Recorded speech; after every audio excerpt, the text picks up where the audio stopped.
अभी कुछ समय से ब्रजमंडल के एक कथित कथा तथा कथाचार्य कथावाचक ने हमारे गुरुदेव के इस चिंतन पर उंगलियां उठाई हैं, कटाक्ष किया है, अब अभद्र भाषा का प्रयोग किया है जो पूर्णतः गलत एवं असत्य है। उस कथावाचक ने यह नहीं सोचा कि मैं कहां निवास करता हूं। ब्रजमंडल की भाषा मनमोहक भाषा, प्यारे शब्द थे। अगर आपको यह महसूस होता था कि ये शब्द गलत है तो आपको चर्चा करना चाहिए थी कि आपने आज शक्ति का दर्शन किया है तो आप कह बोल देते कि मैंने भी राधा का दर्शन किया है। तो ये एक सामंजस्य वाली बात हो जाती धर्म की। लेकिन तुमने गुरुवर को ही नहीं समझा। हमारे सदगुरुदेव भगवान धर्म शिक्षा के साथ साथ राष्ट्र रक्षा की भी शिक्षा देते हैं, क्योंकि कहते हैं कि धर्म तभी सुरक्षित है जब राष्ट्र सुरक्षित है। अतः जैसे कोई मेरे सामने से गुजर रहा है और मैं उससे कहूं सीता सीता सीता सीता, तो वो कहेगा भैया सीताराम बोलिए ना, पूरा शब्द बोलिए। क्यों? सीता का तो जीवन शुरू से लेके आखिर तक समाज कल्याण के लिए, धर्म रक्षा के लिए, दानवों के विनाश के लिए ही उनका जीवन पूरा समर्पित रहा है। लेकिन उनका नाम राम के साथ जुड़ा हुआ है तो एक मंत्र बन जाता है सीताराम सीताराम। इसी तरह राधा का नाम भी कृष्ण के साथ जुड़ा हुआ है। राधा कृष्ण कृष्ण राधा छवियां भी हर मंदिर में इसी तरह रखी गई हैं। परंतु एक खारे सागर, धूर्त, चमगादड़, छछूंदर, नंबर 1 का नालायक, या तो तू दुराचरण की औलाद है या तू स्वयं दुराचारी है। तो तूने सत्य को नहीं समझा। चमगादड़ को उजाला समझ में नहीं आता। मेरे गुरुवर जहां सिद्धाश्रम ने निवास करते हैं, जहां सिद्धाश्रम की स्थापना की है, वहां कहीं भी दान पेटियां नहीं है। और 15/4/1997 से अखंड मां की जोत जल रही है। अखंड दुर्गा चालीसा का पाठ चल रहा है। हजारों लोग आते हैं, निःशुल्क भोजन करते हैं, वहां निवास करते हैं, कोई रसीद नहीं कटती और वहां पर सबको मिलने का अवसर मिलता है बिना किसी भेदभाव के। ऐसे गुरुवर पे तूने उंगली उठाई है, इसने करोड़ों लोगों को नशा मुक्त बनाया है, जो कह रहे हैं कि मैंने देखा है, मैंने समझा है कि धर्म की रक्षा तभी हो सकती है जब साधना के साथ साथ संघर्ष की भी क्षमता व्यक्ति के अंदर जागृत हो। परंतु तेरे समझ में कुछ आने वाला नहीं है। क्यों? कि तू तो किताबी कीड़ा है, नंबर 1 का बेवकूफ, निष्ठा की हद पार कर दी तूने तो। अरे अगर तूने भागवत को पढ़ा होता तो भी समझा होता। किताबी ज्ञान पर्याप्त नहीं होता। गुरुवर की कृपा से मैंने बहुत कुछ सद्ग्रंथों का अध्ययन किया है। क्या तूने मनुस्मृति पढ़ी है? कितने अध्याय हैं मनुस्मृति में? मनुस्मृति में कितने तो श्लोक हैं? तू जानता है कुछ नहीं जानता। मनुस्मृति के 8वें अध्याय के 88वें श्लोक को सुन, पढ़। ये चारों वर्ण जो उस समय थे, उन चारों वर्णों का कर्तव्य है कि वह अपनी आय के साथ साथ, अपने धर्म आचरण के साथ साथ देश की सुरक्षा के लिए भी तत्पर रहें। लेकिन तू तो आधा अधूरा ज्ञान लेकर, वहां कितने कथावाचक हैं, कितने महान संत हैं ब्रजभूमि में, वह लगातार साधना भक्ति करते हुए जानते हैं कि गुरुवर ने कहा वो सत्य है कि ये सब अंश अवतार है। एक निश्चित समय के लिए आए, निश्चित समय के बाद कार्य करने के बाद प्रस्थान कर गए। चाहे राम का अवतार हो, सीता जी का अवतार हो, कृष्ण का अवतार हो, चाहे रुक्मणी जी हो, चाहे राधा जी हो। यह एक विस्तृत जानकारी हम वहां तक कहां, अभी तो हम वर्तमान देख रहे हैं। इस समय संघर्ष की स्थिति है। अबे धूर्त, तुझे नहीं दिखाई देता? इस समय हिंदुस्तान और हिंदू दोनों संकट में हैं, अंदर से भी बाहर से भी। क्या सीमा की सुरक्षा करना सैनिकों का ही कर्तव्य है? राष्ट्र की सुरक्षा करना सैनिकों का ही कर्तव्य है? क्या हमारा कर्तव्य नहीं है? हम अंदर रहकर के सामंजस्य बनाकर तो चले। तब गुरुवर ने यह कहा कि इस समय राधे राधे ही करके काम नहीं चलेगा। इस समय संघर्ष की क्षमता भी जगाने का प्रयास करें। क्यों कहा? क्योंकि आप जो अन्य कथावाचक हैं, वो बुद्धिमान हैं, बुद्धिजीवी हैं, संत हैं, सन्यासी हैं, समर्पित हैं, उनके साथ हजारों लाखों लोग जुड़े हुए हैं। अगर उनमें से कुछ कथावाचक केवल कथावाचकों में राधे राधे के गान करा करके नृत्य कराते रहेंगे तो लोगों के अंदर संघर्ष की क्षमता पैदा नहीं होगी। मंदिरों का पहले हमलावरों ने विनाश किया, तोड़ा, लोग मारे गए। क्यों?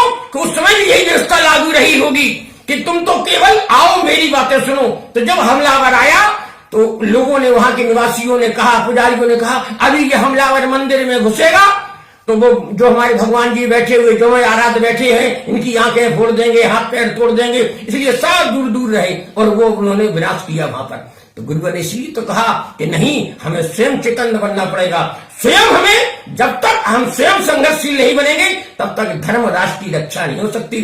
अबे धूर्त नीच, तू उस एक पत्रिका की चर्चा कर रहा है, इस पत्रिका नाम कीर्ति क्रांति नाम की पत्रिका की बात कर रहा है तू, कि उसमें ऐसा ऐसा छपा है। अबे नालायक, वो पत्रिका गुरुजी के बड़े भाई की हत्या के आरोपियों ने एक ही संस्करण छापा और उसमें अपशब्द, कई तरह के असत्य बातों का समावेश किया। उसके संबंध में उन पर मुकदमा दर्ज हुआ, अभी भी मुकदमा दर्ज है, चल रहा है। और गुरुवर ने यह भी घोषणा की थी उसी समय, उसी पत्रिका के संबंध में, कि इसमें जो शब्द लिखे हैं, जो बातें लिखी हैं, जो घटनाएं लिखी है, एक भी चीज को अगर सत्य सत्यापित कर दिया जाए, कोई व्यक्ति उसे 1 करोड़ का इनाम दिया जाएगा।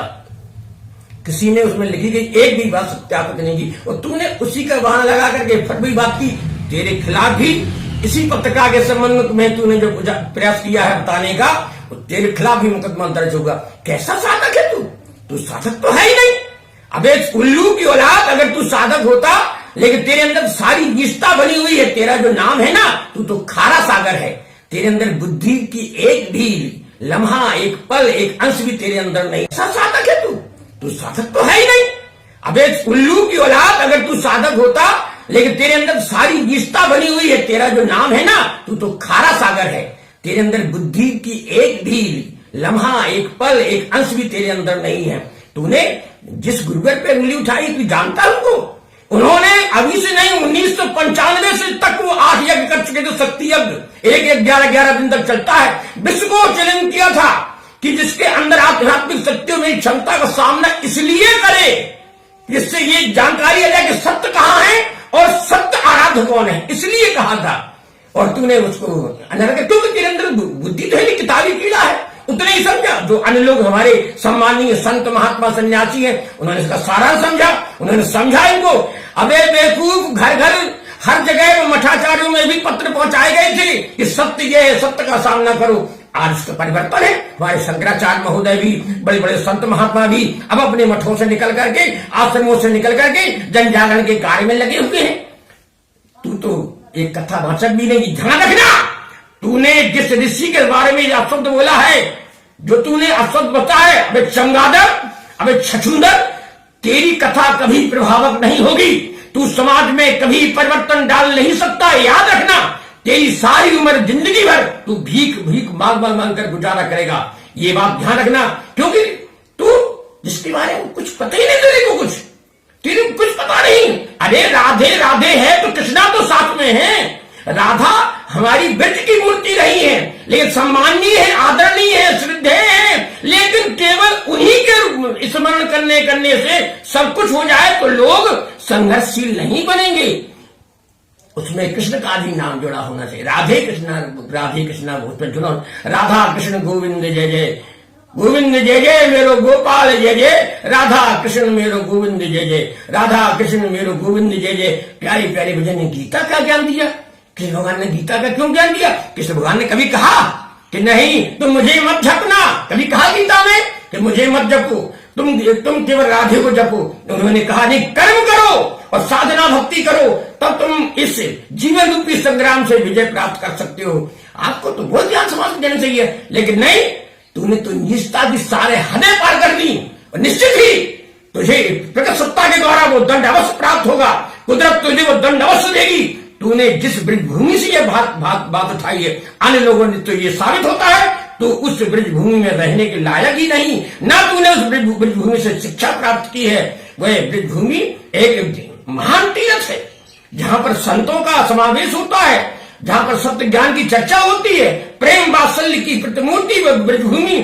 वहां से तुझे से धूर्त वहां बैठ करके बात करते हैं। अबे नालायक, तुझे और तेरी पीढ़ियों को कभी क्षमा याचना प्राप्त नहीं होगी।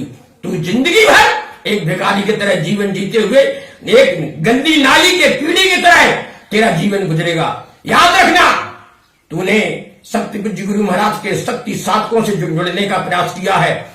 तू जितना ज्ञान रखता है बेवकूफ, तुझसे कई गुना ज्ञान उन गुरुवर के शिष्यों में समाया हुआ है।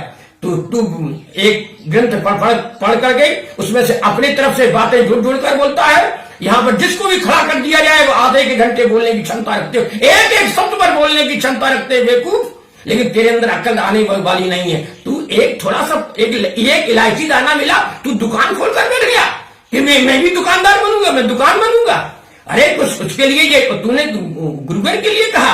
अरे उनके शिष्यों में 8-8, 10-10 घंटे रीढ़ की हड्डी सीधी करके बैठने की क्षमता है। कितने लाखों लोगों में 8-8, 10-10 घंटा ये रीढ़ की हड्डी सीधी करके बैठने की क्षमता है। 4-4, 6-6 दिन व्रत उपवास रखने की क्षमता है। समाज के लिए, देश के लिए काम करने की क्षमता है। अतः तेरे लिए शब्द यही काफी है कि तू सुधर जा और अपना प्रायश्चित कर, वरना तेरा विनाश प्रगट सत्ता के निर्देशन पर सुनिश्चित है। जय माता की, जय गुरुवर की।